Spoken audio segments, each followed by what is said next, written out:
DElEd second semester के प्रशिक्षु एवं देश के भावी शिक्षक आप सभी लोगों का बहुत बहुत स्वागत है। शुरू करते हैं आज का वीडियो। आज का जो वीडियो है यह आपके पेपर सेकेंड प्रारंभिक शिक्षा के नवीन प्रयास यानी प्रश्न पत्र द्वितीय जो है उसी से संबंधित है। इसके अंतर्गत आज हम 2015, 16, 17, 18, 19, 16, 17, 19 में जो प्रश्न पूछे गए हैं उन प्रश्नों को लेकर के आए हैं। कुल 75 ऑब्जेक्टिव प्रश्न हैं और हमें पूरा उम्मीद और संभावना दोनों है कि आपके सारे ऑब्जेक्टिव इतने से ही मिल जाने चाहिए। ठीक है, थोड़ा सा इसको कंसंट्रेट होकर के आपको पढ़ने की ज़रूरत है, क्योंकि आप देखेंगे इसमें कि स्वतंत्रता पूर्व यानी कि अंग्रेज जब भारत में आए थे 1813 से लेकर के मैकाले मिनट से लेकर के और उसके बाद का सारा दिया हुआ है। जितने भी समितियां बनी हैं, कमीशन बने हैं, शिक्षा आयोग, सिफारिशें लागू की गई हैं या वर्तमान समय में क्या हो रहा है शिक्षा के क्षेत्र में, इन सब को पढ़ना है और ईयर वाइज, ठीक है, वर्ष के वाइज पढ़ना है। ईयर आपको याद रखना होगा, क्योंकि ऑब्जेक्टिव टाइप क्वेश्चन में या लघुत्तरी में भी ये पूछ सकता है किस सन में हुआ, किस तारीख को हुआ, क्या सिफारिशें थी। ठीक है, तो शुरू करते हैं आज का वीडियो। इस पे पहला अभी हम ऑब्जेक्टिव बना रहे हैं, फिर हम आपका लघुत्तरी और अति लघुत्तरी इनसे भी संबंधित एक एक दो टॉपिक लेकर के उसे हम पूरा करने का प्रयास करेंगे। ठीक है, तो शुरू करते हैं। पहला जो प्रश्न है 2015 में पूछा गया है, देश में संविधान लागू हुआ। ठीक है, तो आप सभी लोगों को पता ही होगा कि देश में संविधान 26 जनवरी 1950 को लागू हुआ था। तो ऑप्शन नंबर बी इसका सही होगा। हम चारों ऑप्शन नहीं पढ़ रहे हैं, क्योंकि चारों ऑप्शन पढ़ने में काफ़ी समय लगेगा, तो जो सही आंसर है उसको हम बताते जा रहे हैं। ठीक है, फिर 2015 का प्रश्न है, निःशुल्क और अनिवार्य शिक्षा का प्रावधान संविधान की किस धारा में है? तो यह संविधान के धारा 45, ठीक है, 45 में है कि निःशुल्क एवं अनिवार्य शिक्षा का प्रावधान। भारत में ईस्ट इंडिया कंपनी का प्रवेश कब हुआ? 2015 का प्रश्न है। 1613, 1618, 1609 और 1600। तो कब हुआ था? 1600 में। ठीक है, वुड का घोषणा पत्र किस वर्ष आया था? 1854 में, याद होना चाहिए। राष्ट्रीय शिक्षा आयोग का गठन हुआ। यहाँ पर राष्ट्रीय शिक्षा आयोग की बात की जा रही है। इससे संबंधित दो प्रश्न आ सकते हैं। एक, भारतीय राष्ट्रीय शिक्षा आयोग 1882 में हुआ था, लेकिन यह क्या है? भारतीय शिक्षा आयोग 1882 में हंटर कमीशन भी कहते हैं। और ये क्या है? ये राष्ट्रीय शिक्षा आयोग, ध्यान दीजिएगा, राष्ट्रीय शिक्षा आयोग 1964, इसे हम कोठारी कमीशन भी कहते हैं, इसे भी ध्यान रखिएगा। यह कोठारी कमीशन भी करके आ सकता है। राष्ट्रीय शिक्षा आयोग या कोठारी कमीशन 1964 से लेकर के 1964 से 1966 में इसका गठन हुआ। ठीक है, नेक्स्ट क्वेश्चन हम देखते हैं। राष्ट्रीय शिक्षा नीति के अनुसार संपूर्ण भारत में निम्नलिखित शैक्षिक संरचना को अपनाए जाने का सुझाव दिया। तो चार ऑप्शन हैं इसमें। तो 10+2+3 जो अब तक चला आया है, 10+2+3 यानी कि हाई स्कूल, इंटर और बीए। ठीक है, तो ऑप्शन नंबर बी इसका सही होगा। नेक्स्ट क्वेश्चन है, राष्ट्रीय शिक्षा नीति 1986 के अनुसार प्रारंभिक शिक्षा को अनिवार्य एवं निःशुल्क बनाने की योजना लागू हुई। तो राष्ट्रीय शिक्षा नीति के अंतर्गत प्रारंभिक एवं अनिवार्य शिक्षा को निःशुल्क बनाने की योजना जो है वह ऑपरेशन ब्लैक बोर्ड से लागू हुई। ठीक है, नेक्स्ट क्वेश्चन पे चलते हैं हम। बेसिक शिक्षा अधिनियम 1972 का उद्देश्य है अधिक से अधिक विद्यालय खोलना, छात्रवृत्ति की व्यवस्था करना, मिड डे मील की व्यवस्था करना और शैक्षिक कार्यक्रमों का प्रभावी क्रियान्वयन। तो कौन सा ऑप्शन सही होगा? शैक्षिक कार्यक्रमों का क्रियान्वयन। ठीक है, बेसिक शिक्षा अधिनियम 1972 बेसिक शैक्षिक कार्यक्रमों का क्रियान्वयन। प्राथमिक शिक्षा में न्यूनतम आवश्यक सुविधाएं सुलभ कराने की योजना है मिड डे मील योजना, ऑपरेशन ब्लैक बोर्ड योजना, आंगनवाड़ी योजना और शिक्षा गारंटी योजना। तो ऑपरेशन ब्लैक बोर्ड योजना। स्वतंत्रता के समय देश में कितने प्रतिशत जनसंख्या साक्षर थी? तो स्वतंत्रता के समय देश में 14% जनसंख्या जो है वह साक्षर थी। ध्यान रखिएगा, स्वतंत्रता यानी 1947 के समय देश में 14% जनसंख्या जो है वह साक्षर थी। विद्यालय स्तर पर शिशुओं की मांसपेशियों का विकास होता है वार्तालाप से, पठन पाठन से, सृजनात्मक क्रियाओं से और मानसिक अभ्यास से। तो किससे होता है? सृजनात्मक क्रियाकलापों से। ठीक है, नेक्स्ट क्वेश्चन में चलते हैं। सर्व शिक्षा अभियान किस आयु वर्ग के बच्चों की शैक्षिक व्यवस्था से संबंधित है? 0 से 3 वर्ष, 3 से 6, 6 से 10 और 6 से 14 वर्ष। तो ऑप्शन नंबर डी सही होगा। 6 से 14 वर्ष तक के आयु वर्ग के बच्चों के लिए जो है वह सर्व शिक्षा अभियान शैक्षिक व्यवस्था से संबंधित है। कस्तूरबा गांधी विद्यालय योजना किस वर्ग की बालिकाओं में साक्षरता की स्थिति को बेहतर बनाए जाने के लिए है? यहाँ पर बात हो रही है कस्तूरबा गांधी विद्यालय की। तो हम देखेंगे इसमें ऑप्शन दिया हुआ है, 4 ऑप्शन दिया हुआ है। अनुसूचित जाति जनजाति के लिए, अन्य पिछड़ा वर्ग के लिए, अल्पसंख्यक वर्ग के लिए, उपयुक्त सभी वर्गों के लिए। ऑप्शन डी इसका सही होगा। सर्व शिक्षा अभियान के अंतर्गत संचालित होने वाले कार्यक्रम के लिए वित्तीय सहायता प्राप्त है राज्य सरकार द्वारा, केंद्र सरकार, राज्य एवं केंद्र सरकार, ग्राम पंचायत के द्वारा। तो किसके द्वारा है? राज्य एवं केंद्र सरकार दोनों के द्वारा। ठीक है, कितने अंतराल के उपरांत पाठचर्या के पुनर्विकास एवं समीक्षा का प्रावधान है? 5 वर्ष, 6 वर्ष, 8 वर्ष और 10 वर्ष। तो ऑप्शन सी ए इसका सही होगा, 5 वर्ष बाद। नेक्स्ट क्वेश्चन में चलते हैं। महात्मा गांधी ने बुनियादी तालीम, ठीक है, बुनियादी को ही बुनियादी शिक्षा, तालीम या बेसिक शिक्षा कहते हैं। तो बुनियादी तालीम या बेसिक शिक्षा का प्रस्ताव कब रखा था उन्होंने? ऑप्शन बी इसका सही होगा, 1937 में। वर्धा कमीशन भी इसे कहते हैं, आप लोग पढ़ चुके हैं। ठीक है, माध्यमिक शिक्षा आयोग के अध्यक्ष थे। तो माध्यमिक शिक्षा आयोग के अध्यक्ष कौन थे? डॉक्टर लक्ष्मण स्वामी मुदालियर। ध्यान रखिएगा, डॉक्टर लक्ष्मण स्वामी मुदालियर। और कब हुआ था? 1952 में भी ध्यान रखिएगा। नेक्स्ट क्वेश्चन है, निम्नलिखित में से किस स्तर के विद्यालय में बच्चों को स्वतंत्र रूप से विकसित होने के अवसर दिए जाने चाहिए? प्राथमिक, पूर्व माध्यमिक, माध्यमिक और पूर्व प्राथमिक विद्यालय। तो किस स्तर पे दिए जाना चाहिए? ऑप्शन डी यानी कि पूर्व प्राथमिक विद्यालय। प्राथमिक विद्यालयों में मध्याह्न पोषण वितरण योजना कब से प्रारंभ हुआ?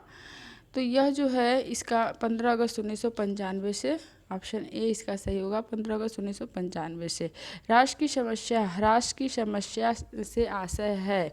ह्रास वही अपव्यय एवं अवरोधन को भी हम ह्रास कह सकते हैं। कक्षा में अनियमित उपस्थिति, बच्चों का अनुत्तीर्ण होना, बीच में विद्यालय छोड़कर बच्चे का चला जाना, बच्चे को गांव छोड़कर शहर चला जाना। ऑप्शन नंबर सी सही होगा, बच्चे बीच में ही विद्यालय छोड़कर बच्चे का चला जाना। ठीक है, इसी को हम अपव्यय एवं अवरोधन भी कहते हैं। पटेल एक्ट संबंधित है। पटेल एक्ट किससे संबंधित है? प्राथमिक शिक्षा में गुणात्मक एवं परिणात्मक, ठीक है, वृद्धि से, गुणात्मक एवं परिणात्मक वृद्धि से। राष्ट्रीय पाठचर्या का रूपरेखांकन सीएफ 2005 के अनुसार मार्गदर्शक सिद्धांत में निहित है। इसके 4 ऑप्शन दिए हुए हैं, तो ऑप्शन ए सही होगा, पाठचर्या का संवर्धन पाठ्यपुस्तक पर केंद्रित करना। ठीक है, मार्गदर्शक सिद्धांत क्या है? पाठचर्या का संवर्धन पाठ्यपुस्तक पर केंद्रित करना। गोखले विधेयक प्रस्तुत किया गया था। गोखले विधेयक कब प्रस्तुत हुआ था?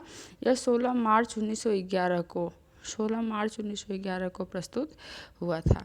नेक्स्ट क्वेश्चन में चलते हैं। हंटर कमीशन के समक्ष प्राथमिक शिक्षा को अनिवार्य एवं निःशुल्क करने का प्रस्ताव रखा। 4 ऑप्शन हैं इसके।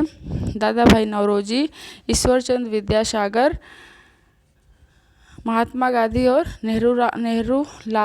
जवाहरलाल नेहरू। ठीक है, तो हंटर कमीशन के सामने जो प्रस्ताव था वह दादा भाई नौरोजी। ऑप्शन नंबर ए इसका सही होगा। प्राच्य पाश्चात्य विवाद का जन्म हुआ। इसके भी 4 ऑप्शन दिए हुए हैं। हंटर आयोग, 1813 के आज्ञा पत्र, मैकाले के विवरण पत्र और वुड के आदेश पत्र, तो 1813 के आज्ञा पत्र। यहाँ पर प्राच्य पाश्चात्य विवाद से आप समझ लीजिए कि अंग्रेज चाहते थे कि अंग्रेजी को ही माध्यम बनाया जाए, जबकि भारत के लोग चाहते थे कि भारतीय भाषा यानी संस्कृत और हिंदी को माध्यम बनाया जाए। इसी को हम प्राच्य पाश्चात्य विवाद कहते हैं। शिक्षा आयोग 1964-66 के अध्यक्ष थे Shri DS Kothari. Option number इसका सी सही होगा। ठीक है, नेक्स्ट क्वेश्चन में चलते हैं। राष्ट्रीय बाल श्रम परियोजना संचालित की गई। राष्ट्रीय बाल श्रम परियोजना कब संचालित की गई थी? 8वीं पंचवर्षीय, 9वीं पंचवर्षीय, 10वीं पंचवर्षीय और 11वीं पंचवर्षीय।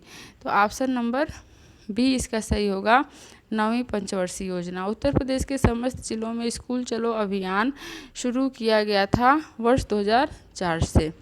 ऑप्शन नंबर डी इसका सही होगा, वर्ष 2004 से। राष्ट्रीय साक्षरता मिशन की स्थापना के बाद सर्वप्रथम संपूर्ण साक्षरता अभियान की घोषणा की गई थी केरल राज्य से। ऑप्शन नंबर ए केरल राज्य से। ठीक है, पूर्व प्राथमिक शिक्षा संबंधित है।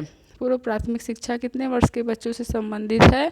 तो यह 3 से 6 वर्ष। ध्यान रखिएगा, पूर्व प्राथमिक की बात की जा रही है। पूर्व प्राथमिक 3 से 6 वर्ष।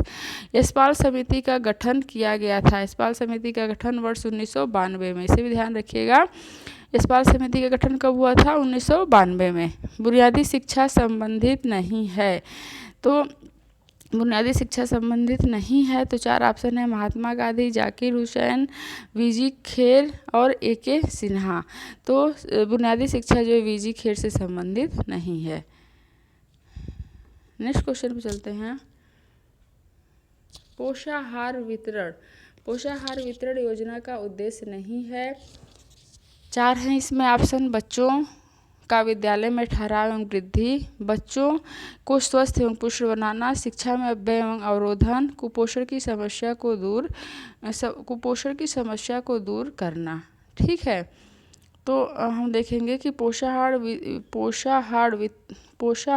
वितरण योजना का उद्देश्य जो नहीं है वह शिक्षा में अपव्यय एवं अवरोधन को कम करना।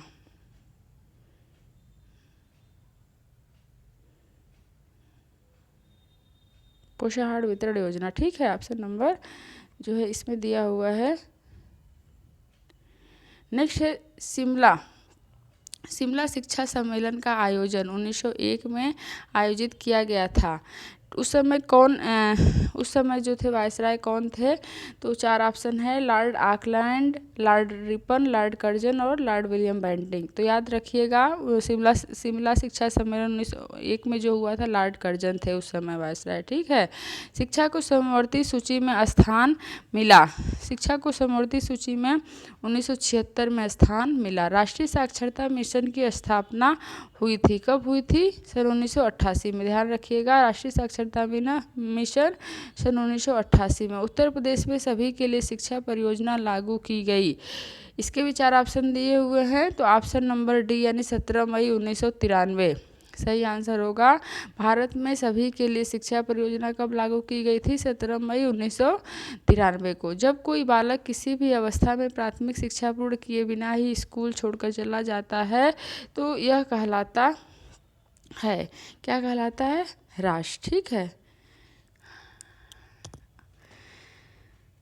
नेक्स्ट है 1960-61 में जनजातियों की शिक्षा संबंधी समस्याओं के समाधान हेतु गठित कमेटी के अध्यक्ष थे। कौन अध्यक्ष थे इसके? 1960-61 में श्री UN डेवर। ऑप्शन डी, 1960-61 में जनजातियों की समस्या के समाधान हेतु गठित कमेटी के अध्यक्ष श्री UN डेवर थे। राष्ट्रीय महिला समिति 1958 की अध्यक्ष थी दुर्गाबाई देशमुख। ठीक है, ऑप्शन भी सही होगा, दुर्गाबाई देशमुख। नेक्स्ट, ब्रेल लिपि द्वारा शिक्षा प्रदान की जाती है तो किनको दी जाती है? ब्लाइंड व्यक्तियों को। ठीक है, नेक्स्ट क्वेश्चन पे चलते हैं। उत्तर प्रदेश में जिला प्राथमिक शिक्षा का क्रियान्वयन प्रारंभ किया गया था, कब किया गया था? उत्तर प्रदेश में जिला प्राथमिक शिक्षा कार्यक्रम प्रारंभ की गई थी 1997-98। Option number B.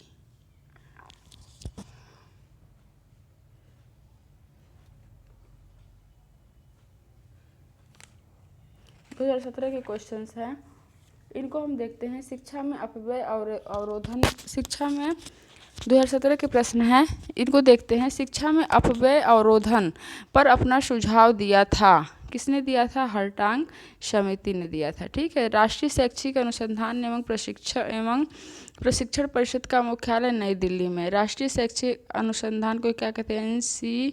NCERT, national council of educational research. ठीक है, ट्रेनिंग। नेक्स्ट है बेसिक शिक्षा अधिनियम पारित हुआ। बेसिक शिक्षा अधिनियम, इसको अभी बताया गया था, कब हुआ था? 1972 में। ध्यान रखिएगा, बेसिक शिक्षा अधिनियम 1972 में। शिक्षकों हेतु राष्ट्रीय पुरस्कार का प्रारंभ किया गया। तो कब किया गया था शिक्षकों हेतु राष्ट्रीय पुरस्कार का प्रारंभ? सन 1958 में। बच्चों के लिए निःशुल्क एवं अनिवार्य शिक्षा संविधान की किस धारा में है? तो धारा 45 में। ठीक है, अनुच्छेद 45 में है। निम्नलिखित में से कौन सी योजना का शुभारंभ 15 अगस्त 1995 को किया गया था? तो पोषाहार वितरण योजना का। भारतीय शिक्षा का महाअधिकार पत्र कहा जाता है वुड के घोषणा पत्र को।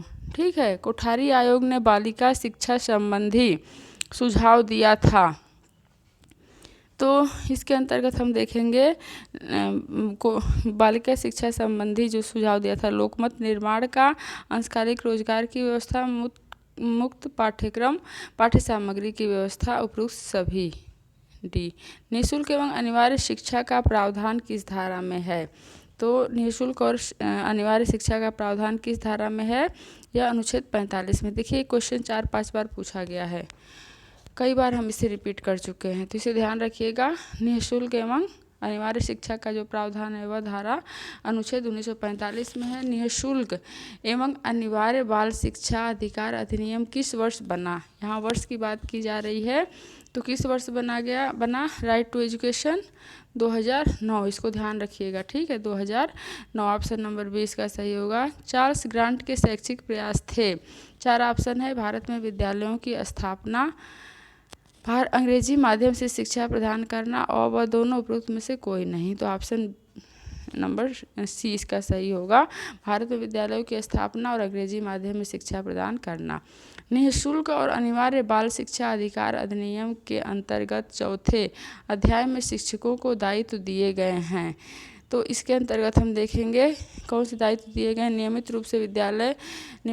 रूप से स्कूल में उपस्थित होना, पाठ्यक्रम के अनुसार पढ़ाना और उसे निर्धारित समय में पूरा करना, प्रत्येक बच्चे के सीखने की योग्यता का आकलन करना, उपयुक्त सभी। तो ऑप्शन नंबर डी सही होगा। हंटर कमीशन कहते हैं, हंटर कमीशन किसको कहते हैं? भारतीय शिक्षा आयोग, भारतीय माध्यमिक शिक्षा आयोग और राष्ट्रीय शिक्षा आयोग, मोदालियर आयोग। तो किसको कहते हैं? ध्यान रखिएगा, भारतीय शिक्षा आयोग। ठीक है। हंटर कमीशन 1882 स्वतंत्रता के पहले का है। इसे हम भारतीय राष्ट्रीय आयोग कहते हैं। और राष्ट्रीय शिक्षा आयोग किसे कहते हैं? कोठारी कमीशन को। इसको भी याद रखिएगा, 1964। और ये दोनों एक ही है, मोदालियर माध्यमिक शिक्षा आयोग और मोदालियर आयोग एक ही है। कब का है यह? 1952। ठीक है, 1952। नेक्स्ट क्वेश्चन है, कोठारी आयोग का गठन हुआ। कोठारी आयोग का गठन जो है वह कब हुआ था? 1964 से 66। Option D. राष्ट्रीय शिक्षा नीति 1986 की घोषणा के पश्चात आचार्य राममूर्ति समिति ने अपना प्रतिवेदन प्रस्तुत किया। 2009 में प्रश्न पूछा गया है। ठीक है, तो इसके अंतर्गत 16 दिसंबर 1990 को। ऑप्शन नंबर ए इसका सही होगा। राष्ट्रीय शिक्षा नीति 1986 की घोषणा के पश्चात आचार्य राममूर्ति समिति ने अपना प्रतिवेदन कब? 16 दिसंबर 1990 में। नेक्स्ट है श्री यशपाल समिति से पूर्व किस समिति ने छात्रों पर पढ़ाई के बोझ के लिए चिंता व्यक्त की? पटेल समिति, NCERT दल, आचार्य राममूर्ति समिति, उपयुक्त तीनों ने। तो ऑप्शन डी इसका सही होगा, उपयुक्त तीनों ने छात्रों पर पढ़ाई के बोझ के लिए चिंता प्रकट की। एनसीएफ 2015 के अंतर्गत पुनरीक्षित गुणवत्ता विजन के संदर्भ में निम्न दृष्टिकोण चिन्हित किए गए हैं। बच्चों के प्रति दृष्टिकोण, शिक्षक की भूमिका एवं शिक्षण के प्रति दृष्टिकोण, शिक्षण विद्या के प्रति दृष्टिकोण। तो उपयुक्त सभी होगा इसमें, बच्चों के प्रति, शिक्षक की भूमिका के प्रति और शिक्षण विद्या के प्रति, तीनों होगा। ठीक है, नेक्स्ट अब चलते हैं हम 2019 के प्रश्न हैं ये। और इसमें एक बात और बताना चाहेंगे आपको कि ऑपरेशन ब्लैक बोर्ड यह काफ़ी महत्वपूर्ण है और इससे संबंधित लघुत्तरीय और अति लघुत्तरीय प्रश्न भी अक्सर पूछे जाते हैं, तो इसे आप बहुत अच्छे से तैयार कर लीजिएगा। ऑपरेशन ब्लैक बोर्ड कब प्रारंभ हुआ था? यह नई राष्ट्रीय शिक्षा नीति में प्राथमिक शिक्षा के मूल्यांकन मतलब उसमें सुधार के लिए इसका प्रारंभ किया गया था। यह जो है ऑपरेशन ब्लैक बोर्ड 1987-88 में आरंभ हुआ था। स्कूल चलो अभियान स्कूल चलो अभियान में किस कक्षा तक के बच्चों को आकर्षित करने की योजना थी? तो 1 से लेकर के 8 तक। स्कूल रेडीनेस यानी रेडीनेस, ठीक है, तैयारी। स्कूल रेडीनेस कार्यक्रम विद्यालय शिक्षा की तैयारी में निम्न क्षेत्रों पर बल दिया गया है। 4 ऑप्शन है। व्यक्तिक एवं सामाजिक तैयारी, शैक्षिक तैयारी, मनोरंजनात्मक, सृजनात्मक तथा शाब्दिक अशाब्दिक भाषा कौशल, उपयुक्त सभी। तो इसके अंतर्गत जो है वह उपयुक्त सभी होगा। नेक्स्ट क्वेश्चन है, राष्ट्रीय बाल श्रम परियोजना NCLP संचालित की गई। तो राष्ट्रीय बाल श्रम योजना जो है वह 9वीं पंचवर्षीय योजना में की गई। इसे इसके पहले भी पूछा गया है, हम इसको एक बार अभी इसके पहले हम लोग रिपीट कर चुके हैं। पोषाहार वितरण को निम्न विचार से प्रारंभ किया गया। नामांकन संख्या बढ़ाने के लिए, समुदाय को शामिल करने के लिए, शिक्षकों को व्यस्त करने के लिए और रोजगार बढ़ाने के लिए। तो नामांकन संख्या को बढ़ाने के लिए ऑप्शन ए सही होगा। ह्रास एवं अवरोधन, ठीक है, अपव्यय एवं अवरोधन, वही ह्रास एवं अवरोधन को रोकने के लिए, संप्राप्ति लक्ष्य को प्राप्त करने के लिए प्रोत्साहन के अधीन कौन सी सुविधाएं प्रदान की जा रही हैं? तो इसके अंतर्गत हमने छात्रवृत्ति, विद्यालय मध्याह्न भोजन, निःशुल्क पाठ्यपुस्तकें और ड्रेस, ये तीनों होगा इसके अंतर्गत। अपव्यय एवं अवरोधन या ह्रास एवं अवरोधन को रोकने के लिए छात्रवृत्ति, विद्यालय मध्याह्न भोजन, निःशुल्क पाठ्यपुस्तकें, इन तीनों की ही व्यवस्था की जा रही है। ठीक है, नेक्स्ट अब चलते हैं हम